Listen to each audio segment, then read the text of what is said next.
நேற்று சொன்னோம் மத்திய அரசு செய்யும் என்று சொன்னோம்.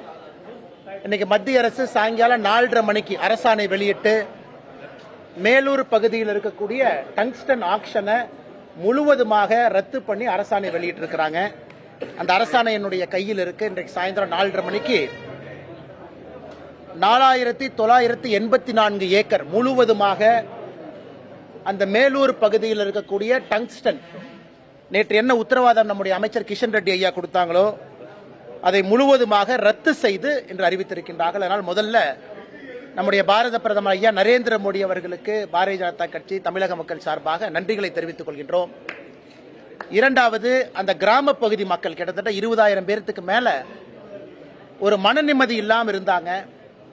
இன்னைக்கு அவர்கள் இன்று இரவு நிம்மதியாக அவங்க எல்லாம் தூங்க போலாம். அந்த மேலூர் பகுதியில் இருக்கக்கூடிய எல்லா கிராம சொந்தங்களும் கூட நிம்மதியாக இன்றிலிருந்து அவங்க தூங்க போகலாம். நாட்டிற்கு இந்த டங்ஸ்டன் என்பது மிக முக்கிய ஒரு கிரிட்டிக்கல் மினரலாக இருந்தாலும் கூட இன்னைக்கு சைனால இருந்து இம்போர்ட் பண்றோம். நம்முடைய கிஷன் ரெட்டி அவங்க கிட்ட பிரதமர் ஐயா கிட்ட நாங்கள் எடுத்துட்டு போகும் பொழுது இது முக்கிய மினரலாக இருந்தாலும் கூட அந்த பகுதி சமணர் படுகை, பெரியார் பாசனம், ஒருபோக விவசாயம், அதெல்லாம் தாண்டி ஆண்டாண்டு காலமாக விவசாயம் மூலமாக வாழ்வாதாரத்தில் இருக்கக்கூடிய பொதுமக்கள், அவர்களுக்காக அந்த திட்டத்தை கொண்டு வர வேண்டும் என்று சொல்லி, இது உங்களுக்கு தெரியும், இந்திய அரசு சார்பாக ஒரு திட்டத்தை முழுவதுமாக ரத்து செய்வது எவ்வளவு கடினம் என்பது உங்களுக்கு தெரியும்.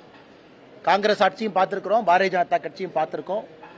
இன்னைக்கு பிரதமர் அவர்கள் செய்திருக்கின்றார்கள் என்றால் பெரிய நன்றி அவருக்கு தெரிவிக்கின்றோம். இந்த நேரத்தில் அதே நேரத்தில் நேற்று டெல்லிக்கு வந்த அம்பலக்கார ஐயா எல்லாம் இந்த அரசாணை வராம நாங்கள் ஊருக்கு வரமாட்டோம், நாங்கள் ஊருக்கு போய் மக்களை பார்க்க முடியாது என்று சொன்னார்கள். அதனால் போர்க்கால அடிப்படையில் இன்னைக்கு வேகமாக இந்த அரசாணை கொண்டு வரப்பட்டு நாளை காலையில் அந்த அம்பலக்கார ஐயா எல்லாம் ஊருக்கு வர்றாங்க. அதனால் அவர்களுக்கும் இந்த நேரத்தில் நீங்கள் ஊருக்கு வரலாம் என்று இந்த நேரத்தில் நாங்கள் தெரிவித்துக் கொள்கின்றோம். அதை தாண்டி பொதுவாக நிறைய விஷயங்கள் உங்களுக்கு இருக்கும், பத்திரிகை நண்பர்களுக்கு இருக்கும். இன்னைக்கு எல்லாம் பேரூர் ஆதீனம் இந்த இடத்துக்கு வந்திருக்கிறீங்க, அதனால் முதல் நன்றி தெரிவிச்சுக்கிறேன் நம்ம தூரம் சிட்டியிலிருந்து. அதனால் பத்திரிகை நண்பர்களுக்கு இருக்கக்கூடிய கேள்விகளுக்கு நாங்கள் பதில் சொல்லுகிறோம்.